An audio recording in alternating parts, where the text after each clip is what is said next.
Bom, hoje eu tô recebendo aqui, porra, um cara que eu normalmente eu começo falando, o cara é o cantor e tal, não sei o quê, mas eu tenho que começar dizendo que é o meu atacante, atacante do Jogo dos Artistas. Jogo das Estrelas. Vou ter que começar a parceiro da...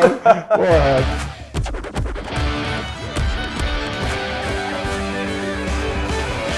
Você estava tão feliz, cara, que tu foi convocado esse ano pro jogo. Me conta aí, cara, porque você jogou o quê? Quantas vezes? Essa foi a terceira. Essa foi a terceira. Mas no ano passado eu não tava. E dessa vez eu fiquei muito feliz, porque eu tinha... Rolou o futebol lá do Emerson Sheik, né, em São Paulo. Você viu o golaço, né, cara? Pô, e aí eu recebo mandou por WhatsApp o vídeo, cara. E aí, pô, tá no... Pô, porque assim, eu já falei isso algumas vezes. Eu já falei isso pro teu pai, pessoalmente. Quando teve o último jogo dele contra o Fluminense em Juiz de Fora, 5-0. olha que eu era molequinho. Eu tava dentro do campo, não era do Ó, isso. Fico emocionado. Ele mete um golaço de falta. Meu pai, quando chegou em casa do trabalho, eu falei, ó, o senhor só entra em casa amanhã com o pôster do Zico. Mentira. Dito e feito. Falei isso pro teu pai já. Meu pai volta no outro dia, pôster do Zico, botei na parede, fiz quadro. Pai, tem que fazer quadro, não sei o quê. Assim, eu sou Flamengo, né, cara? Desde pequeno. E da família, já desde meu avô, meu pai. Quase todo mundo que eu recebo aqui diz a mesma coisa. Toda a família é flamenguista. Então, e aí meu filho, hoje escuro do Flamengo e tal. Então assim, pô, mano, tá com vocês, tá com a sua família. Te ouvir é muito maneiro, porque tua voz... eu tenho só voz de locutor, meu. A tua voz parece... Igualzinha dele. Bicho. E assim, a gente por ser músico, o ouvido é bem apurado. Então eu fico ouvindo e falo, porra, igualzinho. Então muito maneiro. Parênteses. Tem uma história que minha mãe, uma vez eu tava no carro e eu dirigindo e meu pai do lado. Aí minha mãe mandou esses, né? Aí ela ligou, aí eles estavam um tempão fora, tava em outra cidade, né? Meu pai falou assim, atende aí, acho que sou eu. Pra ver o que ela vai falar. E ele chama minha mãe de filha. Oi, filha. Aí eu atendi ele. Oi, filha. Aí ela, oi, amor, tudo bem? Eu falei, oi. Você tá onde, né? Tô com o Júnior aqui, estamos voltando. Eu fiquei falando 2 minutos com ela. Meu pai assim, puta que mano. Aí daqui a pouco eu comecei a rir, né? Eu falei, cara, aí meu pai, pô, você não conhece a voz do seu marido? É isso mesmo? Mas, cara, eu enganava todo mundo. Mas é muito igual, é muito igual. Talvez quando você se liga, tu até, mas naturalmente é muito igual. É muito igual. E aí eu tava muito feliz, mano. Brinquei até com você, né, tal. Você mandou, fui convocado. Graças a Deus. Se pudesse postar, sei lá, né, um pôster maior ainda no Instagram, teria feito. Mas quando tu fez o golaço do Sheik lá... Bicho. Então, mas aí me conta como é que foi o gol lá, o golaço que tu fez. Não, o golaço foi o seguinte, Deixa eu contar outra parada pra falar do gol. O seu Vampeta e o seu Edilson, se liga agora aí. Velho Van, se liga aí. Que, pô, eu tenho que dar o troco aqui pra eles. Eles estavam numa parada da resenha, num programa, né, esportivo, e até hoje eles contam isso, eles são entalados comigo, porque na época eu tava na Nine com o Ronaldo, e aí teve a reestreia do Maracanã, e o Ronaldo bota o Edilson e o Vampeta no banco. E pra eu jogar. Pra você jogar. E aí os caras, porra, bicho, mas porra, vem cá, quando o Naldo for cantar, eu vou lá pegar o microfone, os caras putos com o Ronaldo. E aí, bicho, agora, depois desse jogo do Emerson Sheik, o Djalminha tava nesse programa com o Edilson contando, só cara gente boa, comportada. Júnior Baiano, quando eu entro no vestiário, os caras, pô, que golaço, bicho, que eu domino, olho e pô! Nem eu acreditei, mas tudo bem. Você não mandou só o vídeo, você mandou nego que filmou o vídeo Foi. Me mandaram, te mandei, eu falei, o Djalminha falou, porra, vou pegar o Edilson agora e o Vampeta. Porra, Capetinha, por isso vocês ficaram no banco, pô. O Naldo é matador, Nossa, pô. O Naldo mete gol e tal. Então, ó, Edilson e Vampeta. Desculpa aí os dois, desculpa aí, com todo respeito. Pô, cara, eu sou matador. Mas você se preparou mas tu sabe que jogador, no nosso jogo, há 16 anos, eu sempre tive a política de fazer o seguinte, não botar artista jogando com um jogador. Porque os caras acostumam nesses jogos beneficentes, tem muito. E a gente nunca bota, porque eu falo assim, cara, jogador... Tudo bem, tem eventos e eventos, mas a maioria dos caras quer jogar com jogador. Jogador com jogador. Então eu falei, pô, não vou... E acho que a galera gosta disso, sabe? Tipo, de ser só jogador, e aqui no dos artistas, enche, né? O Maracanã tem gente pra caramba no jogo de vocês. Tem. Não, e também fica meio assim, o atleta é atleta, né, cara? Mesmo parado, ele já tem as suas mães, ele sabe dominar bem o espaço ali. e o artista não tanto. Então, quando é artista com artista, é legal. A pelada fica meio ruim pra caraca. Mas... Alguns são, Mas tudo bem. Mas tem uns caras, o Wesley Safadão foi lá, jogou pra caramba. Cara, o Safadão me surpreendeu. Foi? Me surpreendeu, porque o Safadão acho que ele jogou, né? Eu treinei basquete, profissionalmente treinei basquete, mas eu gosto de futebol. Eu gosto de jogar no ataque. Eu zoo até, né, que eu falo, porra, se meu pai tivesse me dado uma moral de me colocar pra treinar, talvez eu teria, porque eu sou grande, então eu ia usar bem o corpo na frente. Eu te contei no jogo de basquete uma vez, aqui da LB, lá foi da Seleção Brasileira. Sim. Lá na arena aqui do Rio, lembra? Com o teu pai. Foi, você estava com a tua mulher, foi isso foto mesmo. Com ele. Foi. Pô, eu sou viciadão em basquete. Eu cheguei aqui, já fiquei logo, já mirei, né? O Celtics aqui o Boston, eu falei, o time é o Boston, né, pá, porque tudo aqui. Não, tem cheio de coisa do Boston aqui. Aqui o cenário, você vê, tem lá, tem ali, tem muita coisa. Então, e a preparação, esse ano eu te confesso assim, eu sempre malho, né? Eu sou de esporte. Eu amo praticar esporte, seja malhar, correr, jogar bola, jogar basquete, eu gosto. Mas eu achei tão maneiro esse ano, sem sacanagem, que eu já fico pensando pro próximo ano. Eu falo, porra, sem sacanagem. Arruma um problema agora, pô. Arrumaram já, né?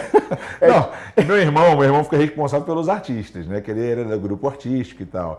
Então, às vezes... Se não me convidar, eu vou vir aqui. Eu vou vir vai ter ameaça. Vou bater na porta. Ou então vai chegar no dia do jogo arrumado lá, minha vaga aí. Não quero nem saber, meu irmão. Não, mas você fez gol esse ano, não? Esse ano eu não fiz.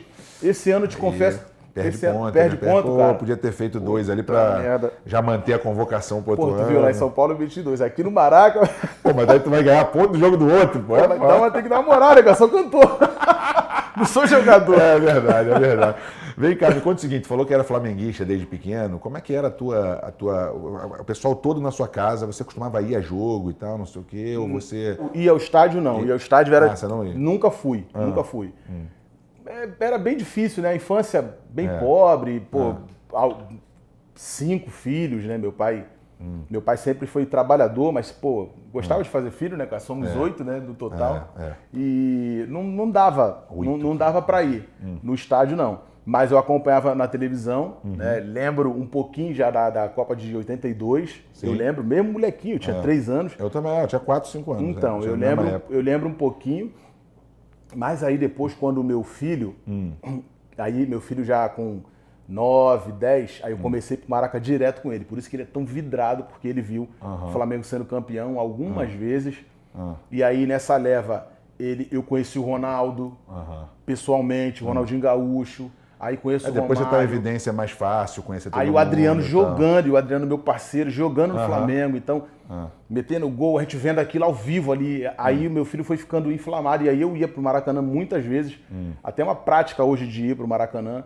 Legal. Porque meu filho, ele é absurdamente rubro-negro. Flamenguista, cara, é incrível, é incrível. E onde é que entrava a música nisso? Porque assim, a gente que é do futebol, cara... A gente fala do futebol, e geralmente o cara que trabalha com futebol, joga futebol, ele é a infância inteira, ele é futebol. A música eu reparo que assim, sempre tem uma história, quando novo, que tinha o pai, ou o meu tio, não sei quem, colecionava álbum, ou a gente ia pra não sei aonde, tinha festa. Porque, cara, é impossível uma família não ter uma história de música, cara. Por isso eu acho coisa de maluco e não tem, entendeu? Não tinha. Também não tinha? Não tinha. Ó, eu lembro que com futebol, meu pai, eu lembro que eu descobrindo o mundo, o universo, né? Tava, tipo, olhando para as coisas, eu lembro de um quadro do Flamengo na parede. Meu pai já, aqui é Flamengo. E aí, eu lembro até que um tio meu me deu uma camisa do América, não sei se assim que eu nasci, eu vi uma camisa do América pequenininha, mas meu pai, não, aqui é Flamengo, não sei o quê. Irmão da minha mãe.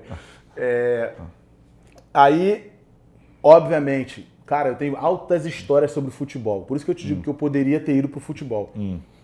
Eu vou contar aqui no seu programa e daqui a pouco eu tenho certeza que alguns amigos meus vão comentar da Vila do Pinheiro, porque eu pegava camisa branca, chegava pro moleque na rua, vê lá se tua irmã não tem uma camisa branca, se teu irmão velha, aí juntava uma grana dos moleques, comprava tinta de tecido, apagava a marca que tivesse da camisa e fazia ali o escudo do Flamengo. Caraca, o número atrás e montava um time e ia jogar contra, pela favela. Isso que idade que você tá tendo? 9 anos, 10 anos, 11 anos. E era assim, descalço, só a camisa que a gente passava uma tinta em cima, fazia o número E era o nosso time, a gente ia marcando contra os moleques na rua. Maneiro isso, né? Riscava o chão, aí fazia torneio, fazia campeonato e tal. Dentro da Vila do Pinheiro. Essa história é real, assim. Eu tenho vários amigos.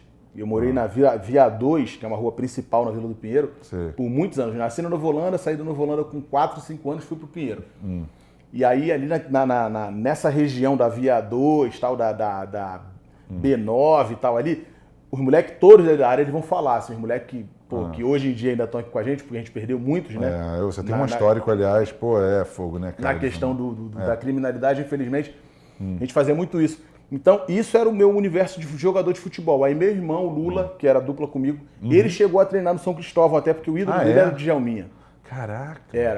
Ele era alucinado pelo Djalminha. O Djalminha, além de ter sido criado pelo Flamengo, ter sido filho de um jogador também, que era o Djalmadir, ele também foi do Guarani, que era que é o meu time que eu gosto também. Então, assim, ele foi meu primeiro programa aqui, já tem mais de 100 programas, foi com o Djalminha. Eu já contei isso pra ele, tá? Que é um gênio, né? É um gênio. E meu irmão era vidrado nele. Aí meu irmão soube que o Djalminha treinou no São Cristóvão e aí pediu meu pai. O meu pai sempre teve um xodó assim com meu irmão. Eu percebia. Ele era mais velho que você? Não, meu irmão mais novo. Tá. Meu irmão era 3 anos mais novo que eu. Mas o meu irmão, ele lembrava muito meu avô. Ele era parecido com meu avô. Então eu percebia que meu pai tinha um carinho e eu não fiz força para treinar futebol. Normal. Mas aí meu irmão treinou no São Cristóvão, era bom de bola, treinou no São Cristóvão, eu também jogava.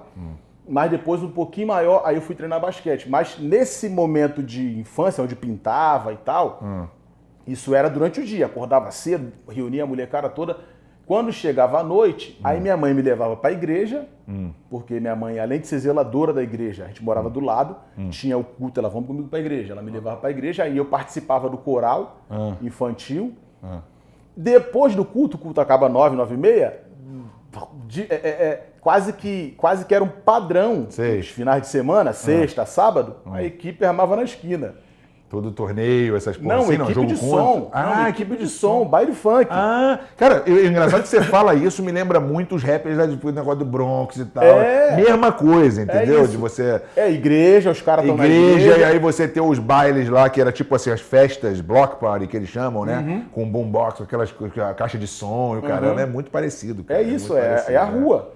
É a rua e é muito parecido mesmo, porque assim, tem os caras que saem do crime, chegou a ser traficante, chegou a vender droga, não sei o que, e sai. A gente sabe de histórias do Kanye West, do Jay-Z, dos caras que... O Big mesmo, né? Todos que vendiam drogas, todos eles. Exatamente, os caras eram da droga e foram pra música. A música salvou os caras. Salvou muita gente. Então, o esporte e a música salva muito. O esporte e a música. Na minha realidade não é outra, não é diferente.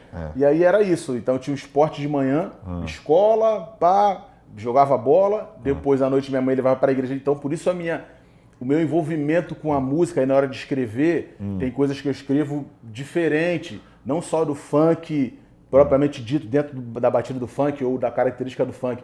Por exemplo, Meu Corpo Quer Você é uma música que eu escrevi, chamei a Preta Gil para cantar comigo, que é um R&B, né? A música é diferente, ela não tem a pulsação do funk e tal. Funk normal, e é uma música cheia de melisma, por conta da infância, por conta de ouvir coisas...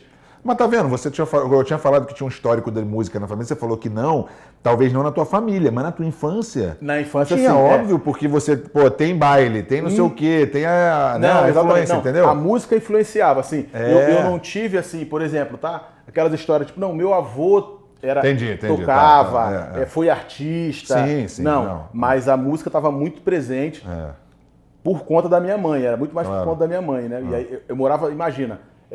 na nossa casa não tinha parede para a igreja, então tivesse na igreja ou não, a música saía da igreja e estava dentro de casa. Dentro de casa, o tempo inteiro. Você foi muito influenciado por música gospel, né? Era muito. Foi o teu início? Foi música gospel? Foi meu início. Eu comecei a cantar com 7 anos. Minha irmã era líder do coral infantil e eu ia para a igreja. E aí cantava. Só que assim, foi uma coisa muito doida, porque eu lembro que eu ficava ouvindo rádio, e aí eu ouvia Tim Maia, ouvia Sandra de Sá, Roberto Carlos, e eu conseguia reproduzir muito próximo, né? Era afinação, muito próximo dos caras. Eu falava, parece que eu levo jeito pra cantar. Eu ficava com isso na cabeça. E às vezes eu, intuitivamente, do Brasil, sim. Pô, bicho, eu abria vozes no coral infantil, tipo, Quantos anos? 9, 10 anos, eu fazia terça, tipo... Caraca. Aí, nego, como é que tu faz isso? Tipo, eu falava, sei lá, já era natural, porque eu ouvia no rádio e conseguia reproduzir. Porra, já tava na veia. Até quantos anos foi isso? Porque o funk entrou um pouco depois, né? O funk foi bem depois com você, com teu irmão, com o negócio da dupla. Pra trabalhar, sim. Aí a gente era criança, né, tal. Aí meu irmão começou o funk, meu irmão começou a história do funk, até indo pro Beco de Sardinha, conhecendo a galera, porque na época eu tinha uma namorada que não deixava, né? Falar, pô, não sei o que, não sei o que. E aí, depois de um tempo, a gente chegou à conclusão que iria fazer uma dupla. Pô, vambora. Ele sempre quis, né? Pô, vamos fazer uma dupla, tal, não sei o que. Aí, tipo 98, 97, a gente consegue montar a dupla e aí começamos a trabalhar mesmo de fato. Em 99 a gente foi contratado pela EMAI. Coincidentemente, há uma semana atrás, eu estava no restaurante aqui e aí eu encontrei o Aloysio Reis, que é o presidente, que era o presidente da EMAI, e o Torquato Mariano, que hoje é diretor do The Voice. Que assinaram vocês lá em 99. Em 99. Engraçado que você está falando dessa época dos anos 90, porque assim, eu sempre fui muito... Rap. Funk eu não era muito assim, mas era uma época dos anos 90 que eu me lembro daqueles funks que foi uma coisa que começou a bombar muito nos anos 90 aqui, né? Aquela coisa do eu só quero ser feliz. E eu lembro até de uma época antes que tinha aquele Tony Garcia, que todo mundo ouvia, cara. Eu ia pro colégio aqui, tava cantando Just Like the Wind, direto, tava toda hora aqui. Tony Garcia, Stevie B. Mudou muito, né, cara? O funk assim, né? No funk aqui. Mudou muito. Essa introdução, né, do Miami Bass, dos caras do Funk Melody, foi legal, porque trouxe um funk meio cantado, meio... depois, mais melódico. Quando a galera começou a virar pro Brasil, pro Rio, né, mais precisamente, a galera começou a fazer uns rap cantado e tal. Era coisa mais rap, né? Era um rap, né, tal, cantado, mas era a influência das batidas, né, dos caras. Que o funk por si só ele é muito maneiro, né? A batida é muito boa. É a cara do Rio também, né? Principalmente do Rio. Né? A raiz, não tem jeito que a raiz sempre vai ser aqui. A raiz assim como o samba, né? Claro. Que maneiro que se estendeu pro Brasil, mas a raiz é o Rio de Janeiro, o berço é aqui. Hoje, né, a gente tem um monte de vertente, né? Tem umas que são mais apelativas, outras que tem mais palavrão, outras que são mais ostentação e tal. Eu tinha um sonho, eu falava com meu irmão, que eu queria sempre fazer um grande espetáculo, cara. A gente sempre quis isso. A gente queria... Eu sempre tive a cabeça muito linkada ao lance dos Estados Unidos, assim. Claro. A cena meio norte-americana. Talvez, coisas que mexeram comigo, por exemplo, eu nunca vi o seriado do Jackson 5, eu nunca vi. Caramba. Eu não tive televisão em casa. Eu recebi aqui o irmão do Michael Jackson, Jermaine Jackson, veio aqui nesse mesmo estúdio e fez a entrevista comigo. Pô, tu imagina, a gente que era fã do Michael Jackson. Meu pai foi assistir o Jackson 5 no Maracanãzinho, em 76. Que isso? Na primeira fila, ele falou que o estava quase no chão. Caraca. E o cara estava aqui fazendo o programa comigo aqui, o Jermaine. Que maneiro. É muito maneiro. Que maneiro. E eu não assisti esse lance. Mas depois vi um pouco do Michael Jackson em apresentações e shows, né? E lançamento, vai lançar o disco novo do Michael Jackson, é fantástico, anunciar, não sei o quê, né? O clipe novo. O clipe novo, tinha essas paradas. Isso mexia muito comigo. Depois, estudando canto, aí me apresentaram um álbum do Usher, Live 8701. Eu vi aquilo e falei, caraca, eu quero aquilo pra minha vida, né? Pô, essa parada é um espetáculo, não é simplesmente chegar. A gente queria fazer carreira, a gente queria fazer... Por isso que eu... Em 2011 gravo meu primeiro DVD aqui, no Rio. Em 2011... Mas em 2011 já foi bem depois. Já foi, de muita coisa. Porque vocês não chegaram a fazer, naquela época, sucesso em dupla, né? Teu sucesso veio... o Estrondoso... Depois, né? Depois. Eu perdi meu irmão em 2008, né? Pois é. Em 2007 a gente chegou a... você citou bem, chegou a fazer o Faustão, a Hebe, a Eliana. A gente teve a música Como Mágica em primeiro lugar no Brasil. Chegou a lançar o DVD, não foi no DVD? Não. Não, DVD foi você sozinho. Fui eu sozinho, Tá. Mas com meu irmão a gente teve alguns singles que explodiram, tipo, Entendi. Eu arrumei um amor, essa é nova. Essa música... Essa daí tocava muito. Porrada, Tocava muito, porrada, Brasil inteiro. Depois é só me chama que eu vou, é só me chama que eu vou. Também, outra porrada, eu e Lula. Depois, como o farol, seus olhos brilhavam pra mim. Essa foi o primeiro lugar no país. E ao mesmo tempo... Todas têm uma pegadinha de melodia, né, cara? Tem, todas. E ao mesmo tempo eu fiquei em primeiro lugar por uma música que eu escrevi. Então eu e o Lula em primeiro lugar como Mágica, e eu como compositor, o Belo gravou uma música com a Perla que se chama Depois do Amor. Bem, não faz isso comigo, eu preciso... Então a gente ficou no momento, em 2007, em primeiro lugar no Brasil, com 2 músicas, eu como compositor e artista. Em 2008, infelizmente, eu perdi meu irmão. Então, o teu irmão era que mais incentivava assim, ou eram os dois assim? Depois virou o lance. Eu, por ser o mais velho e tal, e sempre fui muito ariano, querendo muito focado, eu fiquei mais à frente, bem mais à frente. E ele curtia isso, porque depois, como ele batalhava e queria esse meu suporte, né, essa minha energia, vibe pra estar junto, depois ele viu que eu tava amarradão, correndo e tal. E eu me lembro que teve um momento maneiro de entrevista como Mágica, em primeiro lugar, que a gente foi na 98, né? Paulo Beto, cara, que infelizmente também faleceu, fez uma pergunta muito inteligente pra gente. Falou assim, Naldo, o que você menos gosta no seu irmão? E Lula, o que você mais gosta no seu irmão? Aí, foi uma pergunta muito maneira. E o Lula era muito zoeira, cara. O Lula era o relações públicas da parada, era o Lula. Ele botava apelido em todo mundo, ele só fazia festa. Era ele. A farra era com o Lula, o trabalho era comigo. E eu falei, mas não é uma coisa que eu não gosto, não é isso. É que às vezes me desconcentra um pouco, mas isso era o que eu poderia falar dele, né? Eu falei isso. E ele falou, pô, o que eu mais gosto dele é que tudo que ele falou até hoje que a gente ia fazer, a gente fez. A gente ia conseguir. Pô, mano, a gente vai conseguir isso, isso e isso. A gente conseguiu. Tudo que ele falou, tudo que ele planejou, a gente conseguiu. Ele falou, então, se o que ele falar, não duvida não, que ele vai conseguir. A pena que ele não pôde ver você depois. Sim. Né? Porque aquele teu sucesso, que é o do Água de Coco, aquilo dali, já foi que ano aquilo ali? Aí foi 2012. 2012, né? 2012. Essa música foi algo fora do comum, né? Foi uma parada fora do comum. Impressionante. Porque é até meio complicado de alguma forma, porque as pessoas ficam esperando outra música na mesma proporção. E não é assim, né, cara? Eu tava num papo aqui com a Vanessa da Mata falando sobre aquela música dela, Boa Sorte, que tocava no mundo inteiro, tem gente que conhece a música.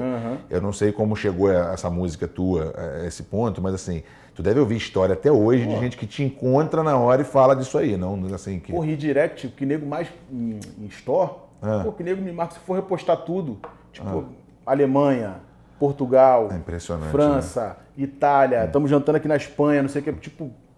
Essa música é mais que a música mais forte, né? É a minha maior música,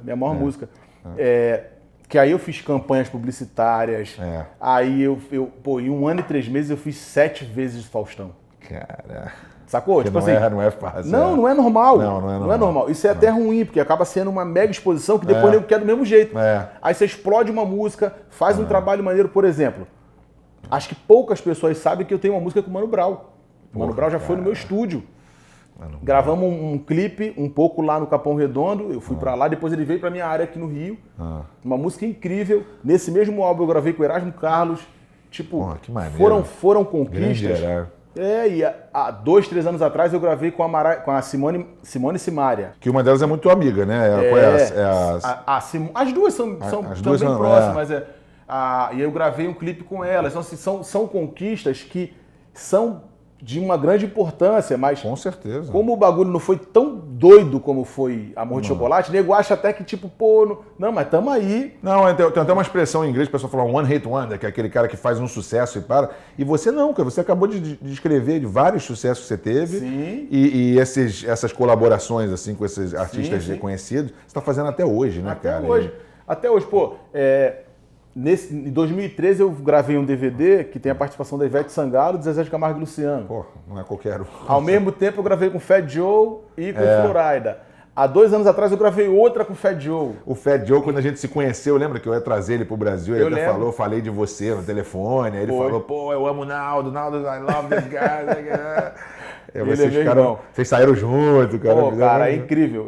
O Fat Joe, eu desço em Miami, ele vai me buscar no aeroporto. Ele é muito gente boa. É incrível, Muito gente boa. Teve um aniversário meu que eu tava em Nova York e ele, tô te esperando aqui. É mesmo?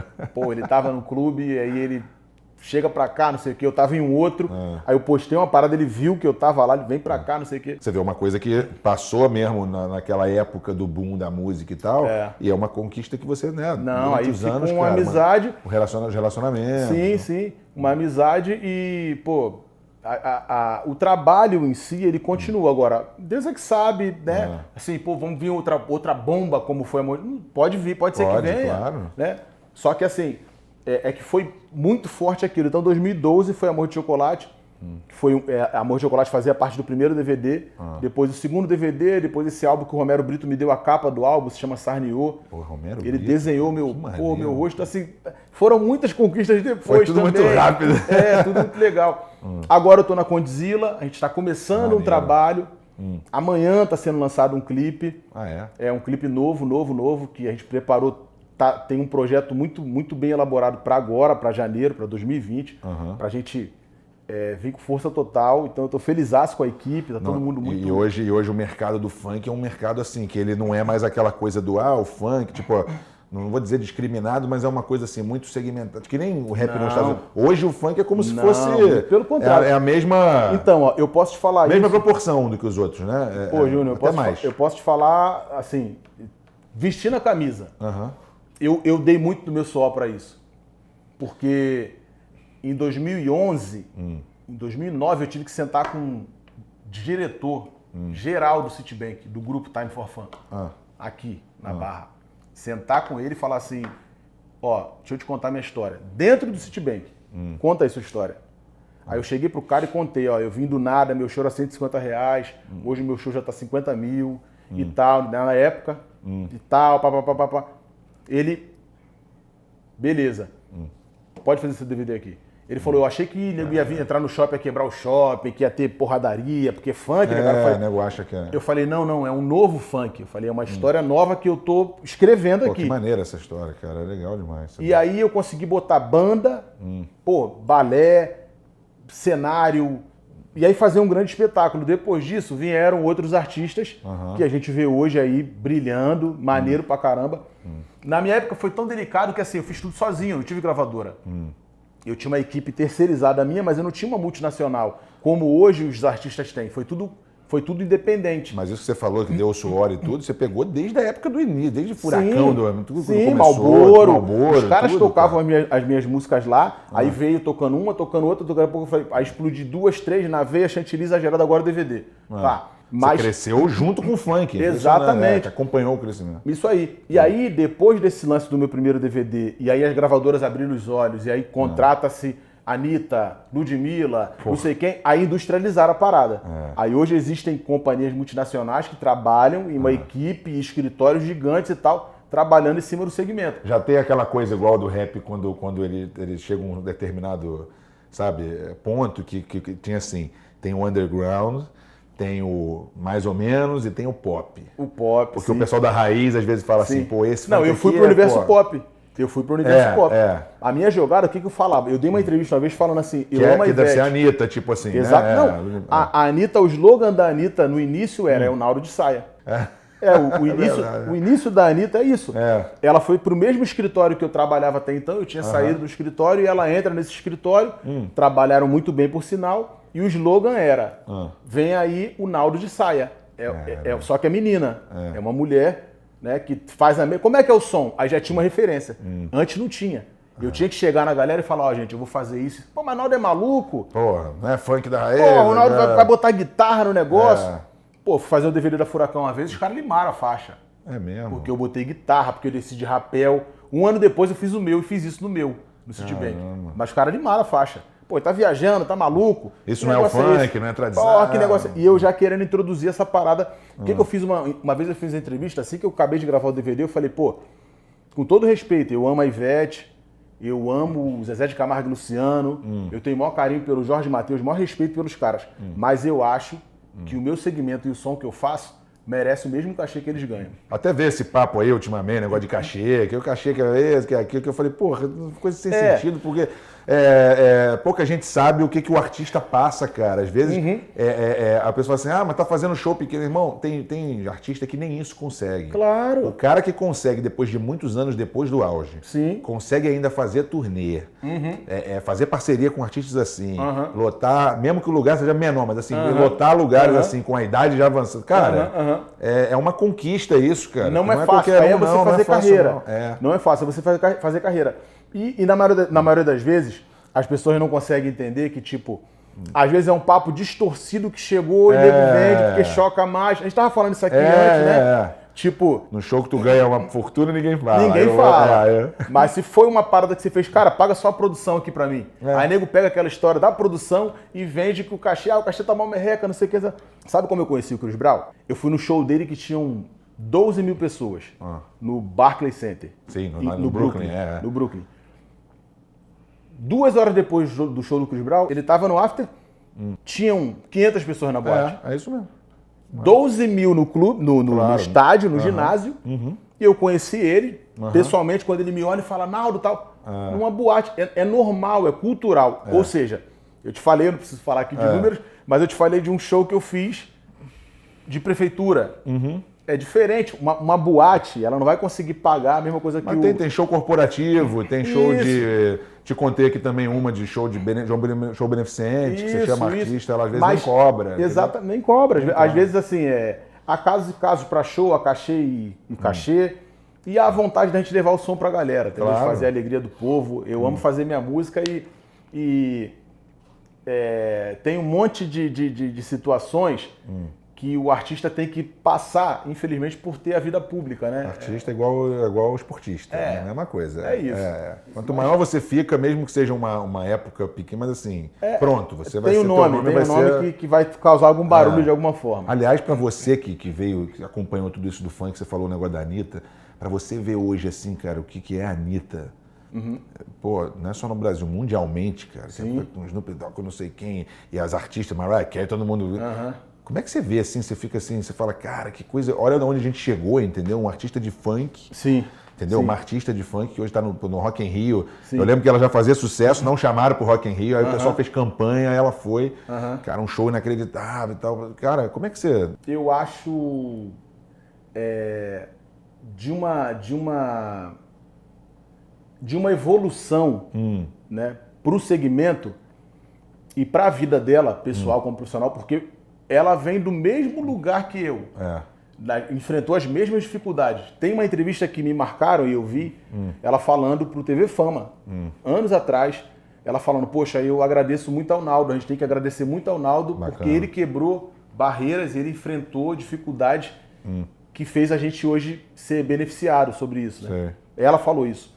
E eu acho muito maneiro ver as conquistas para a vida dela, porque eu sei que ela também passou pela Furacão, também tocou de graça, não teve cachê, e daqui a pouco eu vi uma parada dela que ela tocou em Madureira, e eu percebi que o cenário era... Foi um show, foi depois do Rock in Rio, cara. Sim, e agora ela chorou e tudo. Isso. Foi. E assim, eu imagino que passa na cabeça dela, porque eu vi que é um cenário muito próximo da Furacão. Eu acho que naquilo ela quis mostrar o seguinte, a minha raiz é isso aqui. Tipo assim, a gente pode estar onde for no mundo. Pode estar no Rock in Rio, pode estar fora, mas aqui Mas a gente ama isso aqui. Porque é necessário, há uma cobrança de você ter que mostrar até para si mesmo e depois para o mercado. Pô, eu preciso fazer isso. E não é fácil, cara.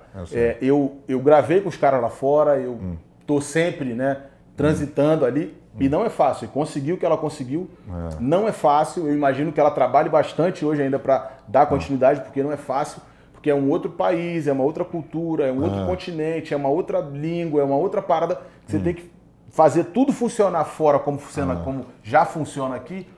É bem complicado. Então, eu aplaudo, eu dou valor, né? Assim como ela deu há um tempo atrás, falando isso pelas dificuldades e a minha visão de acreditar, de ir em busca, mesmo enfrentando as dificuldades, ela também enfrentou. Eu lembro muito, é foda, eu tenho que fazer essa comparação com o rap toda hora, mas assim, porque quando um cara como o Jay-Z, por exemplo, que fez um sucesso, chegou a um ponto, que aí você vê muito cara, até do ramo muito invejoso, e fica, ele só porque ele é marido, não sei o quê, só porque ele é... Aí depois, de um certo tempo, todos esses caras do rap que envelheceram hoje, dão um braço a torcer e fala, cara, esse cara aqui, eu aplaudo ele, porque o que ele fez pela gente, todo mundo hoje tem um mercado por causa do cara, entendeu? Então isso eu imagino que a Anitta deve ter muita gente ainda que fala, tá, mas... Não, ela já tira onda. Pô, essa é a verdade, ela já tira onda, ela é inteligente e eu vejo, eu vejo que valeu a pena para ela, por um segmento que hoje ela inspira muitas meninas.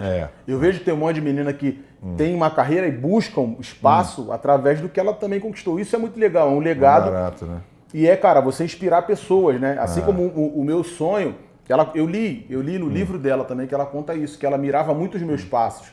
Ela conta isso no livro dela, cheio de uma generosidade, legal demais. de uma humildade, de uma verdade muito maneira, né? Que ela podia só associar a gente mais... Né, que está em evidência agora, mas não, tá falando. Não, ela contou isso, porque ela via que a minha programação dava certo, que tudo que eu mirei, que eu busquei, dava muito certo, né? Tem uma música que se chama Firmão. Eu escrevi uma música nesses meus novos projetos. Depois de tudo que eu passei, agora a música é bem recente, tem 1 ano. Sei. Eu acho que até... Não, tem nem 1 ano ainda. Vai fazer 1 ano agora. Eu escrevi ela depois do carnaval. O Brau falando comigo no telefone. O Brau me ligava de madrugada. Depois do ano que aconteceu comigo, com a minha mulher, o Brau me ligava de madrugada. Aí o Brau falou, e aí, mano, tô te ligando agora porque eu sei que agora dá pra nós desenrolar tranquilo, é só nós. Aquela voz dele à noite. E aí, mano, faz música. O bagulho é música, faz música. Vai pra música. Vai pra música. Distrair. E aí eu tenho meu estúdio, e aí eu comecei a viajar, falei, porra, o Brau, ele queria me mandar uma mensagem ali. E tem um trecho da música que eu escrevi, Firmão, que eu cito isso. Quem tá falando é quem manda aqui. No pique, Stallone, Will Smith, Bruce Lee, são quase 20 anos, duvido tu resistir. Enquanto eu tô com o Mike, eu já vi montão sumir, já vi neguinho aparecer, querer ser, não fluir, tipo pente de AK, caneta pra construir. Minhas rimas hoje servem pra te destruir, me fazem viajar, me levam pra longe daqui. Minha coroa dizia, inveja é carne de pescoço, tem bonde tão mesquinho que até fazem pegar nojo. E ela disse assim, Ronaldo, tu é sinistro, favela. O maluco é monstro mesmo e tu inveja, mas não quer. Mulher. Demais. A gente estava falando do teu irmão, e o teu irmão não poder, né, ver esse teu sucesso todo e depois também esse sucesso agora, né? E você, eu não gosto de ficar falando de tragédia, de coisa ruim, não, mas assim, você, por causa até do teu histórico de vida, de onde você foi nascido e criado, né? Você viu muita gente, você perdeu muita gente. Foi agora, recentemente, um sobrinho seu, né? Sim, que também... Sim. Incrível porque ele teve problemas que machucaram ele, moleque novo, de 23 anos, e assim como acontece com um monte ali dentro. Que não tem uma perspectiva, que se frustra, que acha que a vida não tem saída. Uma vez eu contei isso numa entrevista, não lembro qual, mas tem mulher que nasce ali, morre e não conheceu Copacabana. Pô, tá vendo? Mais uma, olha só. Você tá vendo ali a foto do NASA ali naquela capa que é um rapper, ele teve um DVD recente, um documentário dele recente. Tô ligadinho. Tem uma foto dele nesse álbum, Ilmatic, e tem vários assim da família e amigos, só garotos assim. Aí o irmão dele estava vendo a foto e mostrando. Esse aqui morreu, esse aqui está preso pro resto da vida, esse aqui pegou uma pena de 30 anos, esse aqui morreu assassinado. Se eu tivesse feito... Cara, e o Nas olhando e ficava assim, cara, quase chorando. Porque se eu tivesse, desculpa te cortar, se eu tivesse feito isso aqui contigo agora, eu ia ter que tirar da foto 97%. Que coisa, impressionante, né? 97%. Muito criminalidade, tudo, quase tudo. Quase tudo. Ou é droga. Ou é droga, ou entrou pro crime, como aconteceu com meu sobrinho. Meu sobrinho chegou a ficar 2 meses no crime. A gente conversou com ele e eu tinha uma palestra para dar. Eu quero muito agradecer a psicóloga, a doutora Roberta Kelly, porque ela promoveu, foi muito legal o tempo que eu tive de terapia e tal, e ela promoveu uma palestra para 2.500 pessoas que eram polícia militar e bombeiros. E nessa palestra eu combinei de levar meu sobrinho, porque eu ia falar do problema que eu enfrentei, porque é muito maneiro você citar, e aqui eu tô te falando como brother, como parceiro, porque a gente tem uma conexão de tênis, do rap, pô, logicamente, tudo, pô, do seu pai, o amor e carinho que eu tenho por você, já te falei isso. Então eu tô amarradão pra falar abertamente. Aliás, eu fiquei feliz demais quando você me ligou, o negócio do convocado, porque meu irmão que ligou pra você, mas você ligou pra mim, feliz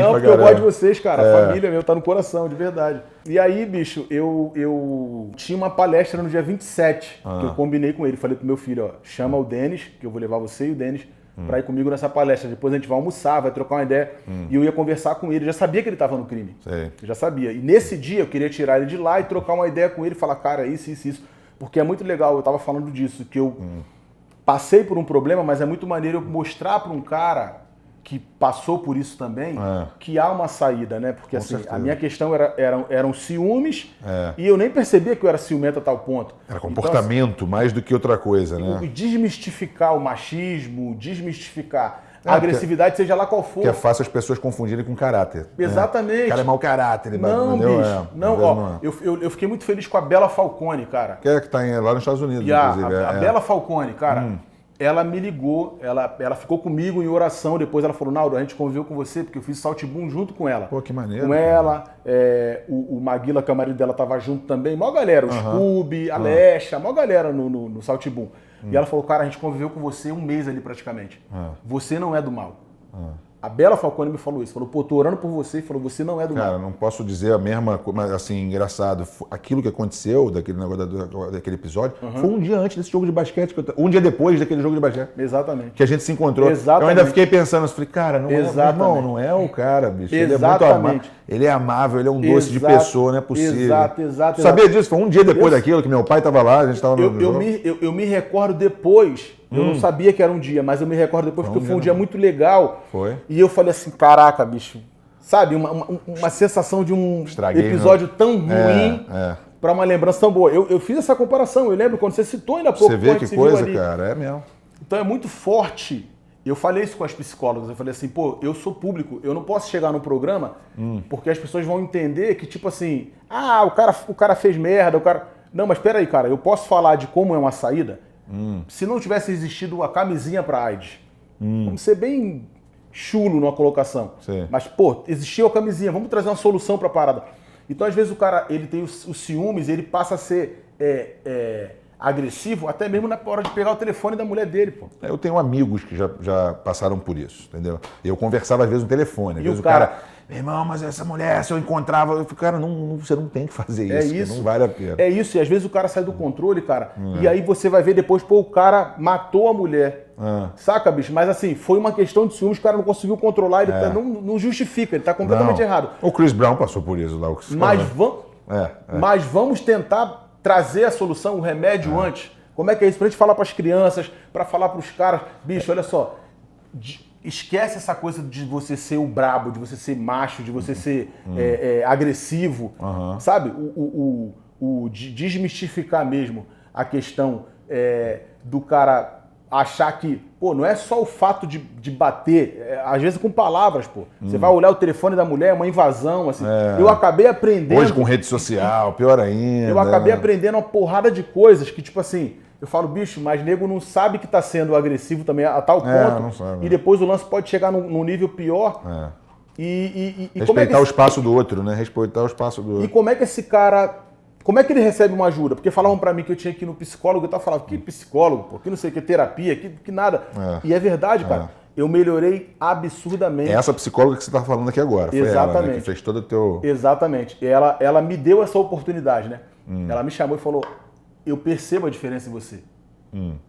E eu percebo que você precisa falar do cara que você é hoje pros caras aí. Eu vi assim, várias entrevistas suas, você falando muito disso. E é legal, o mais legal disso tudo é a tua mulher. Porque quando ela compra a briga contigo falando assim, cara, ele não é assim, não sei o quê. Ele, pô, isso é muito maneiro, isso é muito legal. Eu ia completar nisso. Porque é diferente de uma mulher, desculpa, assim... Que a mulher que abusa, toda hora o cara, não sei o que, fala toda hora, e a pessoa fala, você fica quieta, fala. Cara, é completamente diferente do seu caso. Dá pra notar, qualquer um dá pra notar, né? Se eu não fosse isso, né? Ela foi a primeira a chegar e falar, não, pô, ela não era pra ser assim, entendeu? Porque não é assim. Foi tipo um mês depois, não foi? Que vocês voltaram assim? Foi logo depois. Foi. Na verdade, eu tive que respeitar, né, o período. Claro. E não... 12, 15 quilos eu emagreci. Porque eu não conseguia ver minha filha dorme agarrada comigo. Nossa, eu não conseguia. Também sou assim. Você é pai, eu não conseguia. Teve uma psicóloga que falou assim: mas você não deve deixar o filho sempre dormindo com você. Eu digo, olha só. Desculpa, mas eu não sei. Mas meus filhos, cara. A minha outra psicóloga, a doutora Silvana, também falou isso. Pô, não tem como. O filho ela tem o quarto dela, mas não tem como, bicho. Não dá. Sou muito pá na mão. Deixa ela chorando, exatamente. Não dá quando ela diz, pô, ele é um cara maneiro. Ele é um cara que me trata bem e tal. Teve os picos de ciúmes que estragava tudo. Então o que eu queria fazer? Eu queria mostrar pra eles, eu queria dar esse exemplo a eles e trocar essa ideia com ele e falar pra ele, cara, isso não é vida, isso, sobrinho, isso é uma furada. Bicho, isso era no dia 27, estava marcado pro dia 27. Putz. No dia 27 eu tava enterrando meu sobrinho. Que coisa. Não deu tempo. Não deu tempo. Parece que no dia 24 foi o dia que ele faleceu. Infelizmente, alguns ainda conseguem ficar muitos anos aí fazendo certas coisas e Deus sabe como, né, protege. Agora, eu contei isso pra minha irmã, eu falei isso pra minha irmã hoje. Falei, a gente não sabe o que Deus quis, os planos de Deus. Tem uns caras que ficam velhos, outros saem pra fazer um assalto. Um outro exemplo que não tem nada a ver com criminalidade, mas que foi o do Claudinho, que você era pra estar no carro, né? No dia que o cara morreu. Cara, isso é inacreditável. Tem nada a ver com o que a gente estava falando, mas você vê. Plano de Deus. O cara faz tudo correto e tava na hora errada. Na casa dele, a gente era muito parceiro, muito parceiro. Coisa incrível, cara. Muito parceiro. Tanto o Claudinho quanto o Bochecha. Era muito brother dos dois. O Bochecha é padrinho do PJ, do meu filho. É meu brother. Eu fui com o Bochecha. Tava no jogo também. Pô. Tava também, pô. Tava também. Chegou atrasado, vou puxar a orelha dele depois. Tô zoando. Eu fui com o Bochecha pro show e na volta, eu tinha ele durante a semana eu tinha ele na casa do Claudinho. Ele foi, pô, vem aqui pra te mostrar meu carro novo, não sei o que, não sei o que. Aí eu cheguei, ele abriu a porta, zoou, vamos dar um rolê, não sei o que, não sei o que. Falei, demorou, pá. Aí fomos pro show. Eu fui com o Bochecha de van. Na volta, eu já sabia que ele tava felizão com o lance do carro. Aí eu levanto do banco da van. A gente parou no posto, né? Parou pra abastecer, eu fiz assim, dá licença que eu vou passar aí. Quando eu fiz assim, ele fez assim, não. Vai não. Lá a gente se fala. Ele fez assim, pode ir, lá a gente se fala. Aí eu volto e fiz, pô, já é, valeu. Mas isso não te deixa meio assim, às vezes, cara, você fica, caraca, não é possível. Eu sinto... Eu era pra estar ali. Também não vai saber também, se você tivesse, de repente você tava com ele conversando e não aconteceria, sei lá. Né? Pode crer também, pode crer. Cara, são momentos... Uma vez eu conversando com o pastor Maurício, eu falando com ele de uma situação e tal, ele falou, cara, fica tranquilo, você não vai morrer. O ser humano só morre quando Deus quer. Então... né? A gente tem medo, sofre por antecipação, né? Mas não adianta. Os planos de Deus. E é isso, assim, infelizmente eu tento passar porque eu saí de lá de dentro mesmo. Eu tento passar pra molecada, cara, que é isso, é o que você falou antes, o esporte e a música. Vencedor, você é um vencedor, cara. Sim. Pra sair dali... Dali de dentro. Quando eu paro pra olhar hoje, eu falo... Inacreditável, né? Inacreditável. Cara, inacreditável. Vamos sair um pouco disso, mas o negócio do Se Joga agora da Globo, do programa do Se Joga, o que tá rolando? O que aconteceu no final? Então, cara, eu tenho... da minha parte não tem treta nenhuma. Eu acho que alguns veículos começaram a soltar nota dizendo que tinha uma briga, mas não tem briga nenhuma. O que acontece é que eu tinha feito o início do processo de registro de marca bem antes desse programa ir ao ar, do Se Joga ir ao ar. Da Globo colocar no ar, porque eu já tinha feito algumas edições, até inclusive por sinal, ano passado eu fiz aqui no Recreio, meu primeiro bloco Se Joga, o nome do bloco é Se Joga. Então ano passado no Carnaval eu fiz o bloco Se Joga na Praia do Recreio, posto 9, se eu não me engano, e eu já tinha feito algumas edições com a festa Se Joga, porque o nome eu fui registrar por isso, e a música com Fat Joe, que foi gravada em 2012, se chama Se Joga. Se Joga, cara, eu tinha até esquecido disso. Se chama Se Joga. Então eu já tenho esse direito pelo nome, coisa e tal. Sei que não é um programa, não tem nada a ver, mas no fundo, né? Porque tem aquela coisa de ter que de fazer a divisão por área, porque não sei se pega conjunto com entretenimento e tal. Aí, enfim, né? Os meus advogados que cuidam dessa área, porque eu gosto de ter minhas marcas registradas e tal, estavam falando já com eles, né? Com os advogados da Globo e tal. Mas assim, pô, eu quero mais que a gente se jogue, né? Que todo mundo em paz. Se alguém quiser fazer uma música um dia chamada Rap 77, desde que fale alguma coisa da de mim, eu não vou ligar, não. Tá tudo certo, né? Tá tudo certo. Então, daqui a pouco eu tô lá cantando Se Joga pra galera, tá tudo certo. Me fala só pra terminar, assim, qual é o teu projeto atual aí que você tá trabalhando agora, o que dá pra falar pra galera aí? Bom, então, dia 11 de janeiro foi ao ar, né? O Fórmula Sex, que é um clipe novo. O trabalho digital ele facilita isso, né? De 45 dias a gente está lançando uma música. Pô, legal. Porque a coisa do álbum e tal... Com clipe também, tudo? Música e clipe. Música e clipe. A nossa meta é sempre isso, 45 dias está lançando. Não obedeço muito, não. Pode ser um pouquinho mais para frente ou antes, de repente não muda. Mas os planejamentos, o projeto é isso, né? E aí agora em fevereiro eu faço uma turnê na Europa. E aí vão vir um monte de músicas com collab, né? Pô, com participações legal, e tal. Vai tocar onde na Europa lá? Tem um lugar eu não sei ainda. São quantos shows? Mas muito show? Não sei. Não sei, eu não sei ainda não. Eu até perguntei ontem, só que eles não têm definido ainda. Entendi. São alguns países, mas eu não tenho de cabeça. Eu vou me passar quando tiver tudo certo. Bacana. Mas já está sendo anunciado e tal. Eu fico felizaço, né? Porque né, a gente falando antes de, pô, tá saindo da favela e tá mais uma vez indo viajar para fazer um som fora. Então, o lance do projeto é esse, né? São singles lançados com clipes e eu tô felizaço porque a Condzilla é uma empresa que eu, por todo o tempo, lembra que eu falei antes, que eu toquei tudo independentemente, né? Foi tudo solo, tudo eu fazendo junto com a minha equipe e tal.